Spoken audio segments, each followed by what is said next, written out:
Keluaran pasalnya yang ke-13. Berfirmanlah Tuhan kepada Musa, "Kuduskanlah bagiku semua anak sulung, semua yang lahir terdahulu dari kandungan pada orang Israel, baik pada manusia maupun pada hewan. Akulah yang empunya mereka." Lalu berkatalah Musa kepada bangsa itu, "Peringatilah hari ini, sebab pada hari ini kamu keluar dari Mesir, dari rumah perbudakan, karena dengan kekuatan tangannya Tuhan telah membawa kamu keluar dari sana. Sebab itu tidak boleh dimakan sesuatu pun yang beragi. Hari ini kamu keluar dalam bulan Abib. Apabila Tuhan telah membawa engkau ke negeri orang Kanaan, orang Het, orang Amori, orang Hewi dan orang Yebus, negeri yang telah dijanjikannya dengan sumpah kepada nenek moyangmu untuk memberikannya kepadamu, suatu negeri yang berlimpah-limpah susu dan madunya, maka engkau harus melakukan ibadah ini dalam bulan ini juga. Makanlah roti yang tidak beragi 7 hari lamanya, dan pada hari yang ke-7 akan diadakan hari raya bagi Tuhan. Roti yang tidak beragi haruslah dimakan selama 7 hari itu. Sesuatu pun yang beragi tidak boleh dilihat padamu, bahkan ragi tidak boleh dilihat padamu di seluruh daerahmu. Pada hari itu harus kau beritahukan kepada anakmu laki-laki. Ibadah ini adalah karena mengingat apa yang dibuat Tuhan kepadaku pada waktu aku keluar dari Mesir. Hal itu bagimu harus menjadi tanda pada tanganmu, dan menjadi peringatan di dahimu, supaya hukum Tuhan ada di bibirmu, sebab dengan tangan yang kuat Tuhan telah membawa engkau keluar dari Mesir. Haruslah kau pegang ketetapan ini pada waktunya yang sudah ditentukan, dari tahun ke tahun.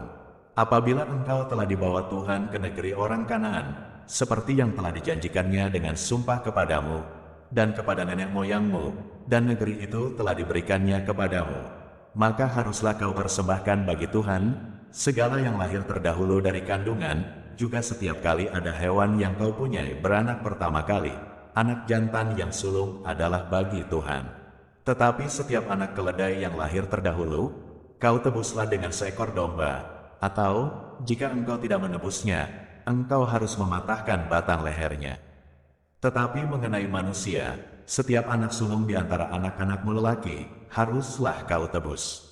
Dan apabila anakmu akan bertanya kepadamu di kemudian hari, apakah artinya itu, maka haruslah engkau berkata kepadanya, dengan kekuatan tangannya Tuhan telah membawa kita keluar dari Mesir, dari rumah perbudakan.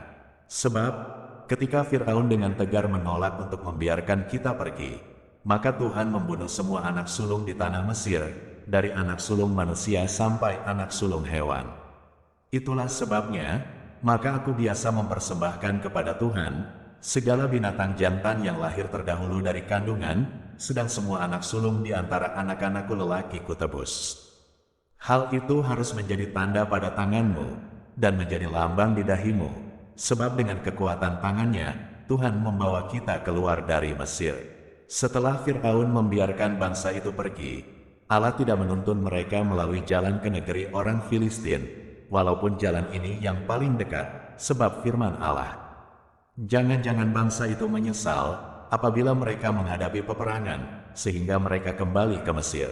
Tetapi Allah menuntun bangsa itu berputar melalui jalan di padang gurun menuju ke Laut Teberau.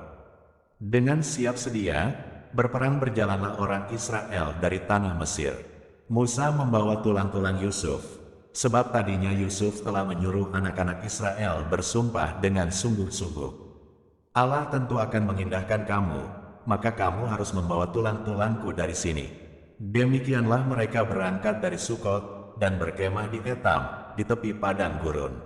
Tuhan berjalan di depan mereka pada siang hari dalam tiang awan untuk menuntun mereka di jalan, dan pada waktu malam dalam tiang api untuk menerangi mereka, sehingga mereka dapat berjalan siang dan malam. Dengan tidak beralih, tiang awan itu tetap ada pada siang hari, dan tiang api pada waktu malam di depan bangsa itu. Keluaran pasalnya yang ke-14. Berfirmanlah Tuhan kepada Musa, "Demikian, katakanlah kepada orang Israel, supaya mereka balik kembali dan berkemah di depan Pihahirot, antara Migdol dan laut, tepat di depan Baal Zephon berkemahlah kamu, di tepi laut." Maka Firaun akan berkata tentang orang Israel, "Mereka telah sesat di negeri ini, padang gurun telah mengurung mereka. Aku akan mengeraskan hati Fir'aun, sehingga ia mengejar mereka. Dan terhadap Fir'aun dan seluruh pasukannya aku akan menyatakan kemuliaanku, sehingga orang Mesir mengetahui bahwa akulah Tuhan. Lalu mereka berbuat demikian. Ketika diberitahukan kepada Raja Mesir bahwa bangsa itu telah lari, maka berubahlah hati Fir'aun dan pegawai-pegawainya terhadap bangsa itu, dan berkatalah mereka, apakah yang telah kita perbuat ini, bahwa kita membiarkan orang Israel pergi dari perbudakan kita? Kemudian ia memasang keretanya dan membawa rakyatnya, serta ia membawa 600 kereta yang terpilih. Ya, segala kereta Mesir, masing-masing lengkap dengan perwiranya. Demikianlah Tuhan mengeraskan hati Fir'aun, Raja Mesir itu, sehingga ia mengejar orang Israel. Tetapi orang Israel berjalan terus dipimpin oleh tangan yang dinaikkan. Adapun orang Mesir, segala kuda dan kereta Fir'aun, orang-orang berkuda dan pasukannya, mengejar mereka dan mencapai mereka pada waktu mereka berkemah di tepi laut, dekat Pi Hahirot di depan Baal Zephon. Ketika Fir'aun telah dekat, orang Israel menoleh, maka tampaklah orang Mesir bergerak menyusul mereka. Lalu sangat ketakutanlah orang Israel dan mereka berseru-seru kepada Tuhan, dan mereka berkata kepada Musa, apakah karena tidak ada kuburan di Mesir, maka engkau membawa kami untuk mati di padang gurun ini? Apakah yang kau perbuat ini terhadap kami, dengan membawa kami keluar dari Mesir? Bukankah ini telah kami katakan kepadamu di Mesir, janganlah mengganggu kami, dan biarlah kami bekerja pada orang Mesir. Sebab lebih baik bagi kami untuk bekerja pada orang Mesir daripada mati di padang gurun ini. Tetapi berkatalah Musa kepada bangsa itu, janganlah takut, berdirilah tetap dan lihatlah keselamatan dari Tuhan yang akan diberikannya hari ini kepadamu. Sebab orang Mesir yang kamu lihat hari ini, tidak akan kamu lihat lagi untuk selama-lamanya. Tuhan akan berperang untuk kamu, dan kamu akan diam saja. Berfirmanlah Tuhan kepada Musa, mengapakah engkau berseru-seru demikian kepadaku? Katakanlah kepada orang Israel, supaya mereka berangkat. Dan engkau, angkatlah tongkatmu, dan ulurkanlah tanganmu ke atas laut dan belahlah airnya, sehingga orang Israel akan berjalan dari tengah-tengah laut di tempat kering. Tetapi sungguh aku akan mengeraskan hati orang Mesir, sehingga mereka menyusul orang Israel, dan terhadap Fir'aun dan seluruh pasukannya, keretanya dan orangnya yang berkuda, aku akan menyatakan kemuliaanku. Maka orang Mesir akan mengetahui bahwa akulah Tuhan, apabila aku memperlihatkan kemuliaanku terhadap Fir'aun, keretanya dan orangnya yang berkuda. Kemudian bergeraklah malaikat Allah, yang tadinya berjalan di depan tentara Israel, lalu berjalan di belakang mereka, dan tiang awan itu bergerak dari depan mereka, lalu berdiri di belakang mereka. Demikianlah tiang itu berdiri di antara tentara orang Mesir dan tentara orang Israel, dan oleh karena awan itu menimbulkan kegelapan, maka malam itu lewat, sehingga yang satu tidak dapat mendekati yang lain, semalam-malaman itu. Lalu Musa mengulurkan tangannya ke atas laut, dan semalam-malaman itu, Tuhan menguakkan air laut dengan perantaraan angin timur yang keras, membuat laut itu menjadi tanah kering, maka terbelahlah air itu. Demikianlah orang Israel berjalan dari tengah-tengah laut di tempat kering, sedang di kiri dan di kanan mereka air itu sebagai tembok bagi mereka. Orang Mesir mengejar dan menyusul mereka segala kuda Fir'aun, keretanya dan orangnya yang berkuda sampai ke tengah-tengah laut. Dan pada waktu jaga pagi, Tuhan yang di dalam tiang api dan awan itu memandang kepada tentara orang Mesir, lalu dikacaukannya tentara orang Mesir itu. Ia membuat roda keretanya berjalan miring dan maju dengan berat, sehingga orang Mesir berkata, marilah kita lari meninggalkan orang Israel, sebab Tuhanlah yang berperang untuk mereka melawan Mesir. Berfirmanlah Tuhan kepada Musa, ulurkanlah tanganmu ke atas laut, supaya air berbalik meliputi orang Mesir, meliputi kereta mereka, dan orang mereka yang berkuda. Musa mengulurkan tangannya ke atas laut, maka menjelang pagi, berbaliklah air laut ke tempatnya, sedang orang Mesir lari menuju air itu. Demikianlah Tuhan mencampakkan orang Mesir ke tengah-tengah laut. Berbaliklah segala air itu, lalu menutupi kereta dan orang berkuda dari seluruh pasukan Fir'aun yang telah menyusul orang Israel itu ke laut. seorang pun tidak ada yang tinggal dari mereka. Tetapi orang Israel berjalan di tempat kering dari tengah-tengah laut, sedang di kiri dan di kanan mereka air itu sebagai tembok bagi mereka. Demikianlah pada hari itu Tuhan menyelamatkan orang Israel dari tangan orang Mesir. Dan orang Israel melihat orang Mesir mati terhantar di pantai laut.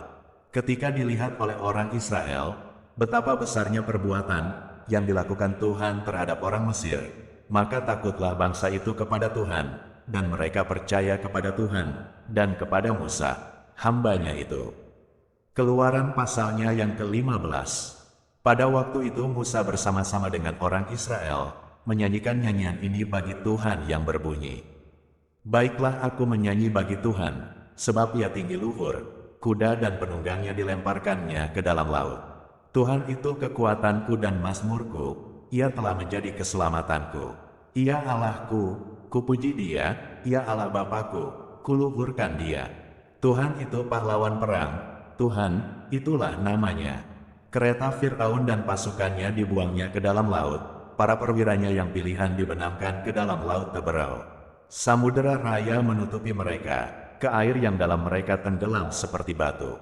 Tangan kananmu, Tuhan, mulia karena kekuasaanmu. Tangan kananmu, Tuhan, menghancurkan musuh. Dengan keluhuranmu yang besar, engkau meruntuhkan siapa yang bangkit menentang engkau. Engkau melepaskan api murkamu, yang memakan mereka sebagai tunggul gandum. Karena nafas hidungmu segala air naik bertimbun-timbun. Segala aliran berdiri tegak seperti bendungan, air bah membeku di tengah-tengah laut. Kata musuh, aku akan mengejar, akan mencapai mereka, akan membagi-bagi jarahan, nafsuku akan kulampiaskan kepada mereka, akan kuhunus pedangku, tanganku akan melenyapkan mereka. Engkau meniup dengan taufanmu, laut pun menutupi mereka, sebagai timah mereka tenggelam dalam air yang hebat. Siapakah yang seperti engkau di antara para Allah, ya Tuhan? Siapakah seperti engkau, mulia karena kekudusanmu, menakutkan karena perbuatanmu yang masyhur. Engkau pembuat keajaiban. Engkau mengulurkan tangan kananmu, bumi pun menelan mereka. Dengan kasih setiamu engkau menuntun umat yang telah kau tebus. Dengan kekuatanmu engkau membimbingnya ke tempat kediamanmu yang kudus. Bangsa-bangsa mendengarnya, mereka pun menggigil. Kegentaran menghinggapi penduduk tanah Filistin. Pada waktu itu gemparlah para kepala kaum di Edom, kedahsyatan menghinggapi orang-orang berkuasa di Moab, semua penduduk tanah Kanaan gemetar. Ngeri dan takut menimpa mereka, karena kebesaran tanganmu, mereka kaku seperti batu, sampai umatmu menyeberang, ya Tuhan, sampai umat yang kau peroleh menyeberang. Engkau membawa mereka, dan kau cangkokkan mereka di atas gunung milikmu sendiri, di tempat yang telah kau buat kediamanmu, ya Tuhan, di tempat kudus yang didirikan tanganmu, ya Tuhan. Tuhan memerintah kekal selama-lamanya. Ketika kuda Fir'aun dengan keretanya dan orangnya yang berkuda telah masuk ke laut, maka Tuhan membuat air laut berbalik meliputi mereka, tetapi orang Israel berjalan di tempat kering dari tengah-tengah laut. Lalu Miriam, nabiah itu, saudara perempuan Harun, mengambil rebana di tangannya, dan tampillah semua perempuan mengikutinya memukul rebana serta menari-nari. Dan menyanyilah Miriam memimpin mereka. Menyanyilah bagi Tuhan, sebab ia tinggi luhur, kuda dan penunggangnya dilemparkannya ke dalam laut. Musa menyuruh orang Israel berangkat dari laut teberau, lalu mereka pergi ke padang gurun Syur. 3 hari lamanya, mereka berjalan di padang gurun itu dengan tidak mendapat air. Sampailah mereka ke Mara, tetapi mereka tidak dapat meminum air yang di Mara itu, karena pahit rasanya. Itulah sebabnya dinamai orang tempat itu Mara. Lalu bersungut-sungutlah bangsa itu kepada Musa, kata mereka, apakah yang akan kami minum? Musa berseru-seru kepada Tuhan, dan Tuhan menunjukkan kepadanya sepotong kayu. Musa melemparkan kayu itu ke dalam air, lalu air itu menjadi manis. Di sanalah diberikan Tuhan ketetapan-ketetapan dan peraturan-peraturan kepada mereka, dan di sanalah Tuhan mencoba mereka. Firman-Nya, jika kamu sungguh-sungguh mendengarkan suara Tuhan, Allahmu, dan melakukan apa yang benar di matanya, dan memasang telingamu kepada perintah-perintahnya, dan tetap mengikuti segala ketetapannya, maka aku tidak akan menimpakan kepadamu penyakit manapun yang telah kutimpakan kepada orang Mesir, sebab aku Tuhanlah yang menyembuhkan engkau. Sesudah itu sampailah mereka di Elim. Di sana ada 12 mata air dan 70 pohon korma. Lalu berkemahlah mereka di sana di tepi air itu.